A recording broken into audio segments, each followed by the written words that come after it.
چې کوم مال کومه سرمایه در سره ده دا به د داسې قرضونه محفوظ وي بش به وي خالي به وي چې د کومو قرض مطالبه د مخلوق د طرفه کېږي. دو قسمه قرضونه دي مسلمان بنده باندې الله مو دې د دواړو قرضونه وساتي. قرض ډېر خراب شی دی او مسلمان بنده باندې چې کوم قرض دی نو یو داسې قرض دی چې د هغې مطالبه د الله د اړخه او یو داسې قرض دی چې د هغې مطالبه د مخلوق د طرفه وي. بیا د مخلوق د اړخه چې کوم قرض دی مطالبه یې کېږي هغه دوه قسمه قرض دی. یو د بنده قرض دی په بنده باندې او یو د الله قرض دی په بنده باندې. یو د مخلوق قرض دی په بنده باندې او بل د چا د الله قرض دی. د مخلوق قرض خو تاسو ټول پېژنئ او د الله قرض کم مسلمان چې ناپوهه دي نو یا د شیطان په دوکه کې راغلی دي. لکه قرآن کې الله وایي الشیطان یعدکم الفقر شیطان یعدکم الفقر و شیطان تاسو یری چې پام کوه حج ته لاړ نشي غریب بشي پام کوه زکات ورنکي مال به دې کم شي پام کوه قرباني ورنکي مال به دې کم شي یری دي بچی به دې وږي شي زکات یې نه دي ورکړی. لس کاله پس یې چېرته سې روزه ولګوله او د الله نه ویرېد چېرته حج ته لاړ شو د الله نه ویرېده نو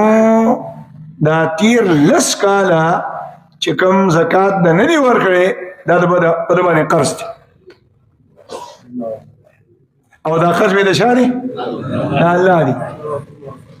او د الله د دې قرض مطالبه په دنیا کې څوک کوي آخرت کې خو الله په خپله کوي خو په دنیا کې به د دې قرض مطالبه بنده کوي او هغه بنده اسلامي حکمران دی چې اسلامي حکومت او کم کس ورته معلومي چې دی زکات نه ورکوي یا نه ورکړي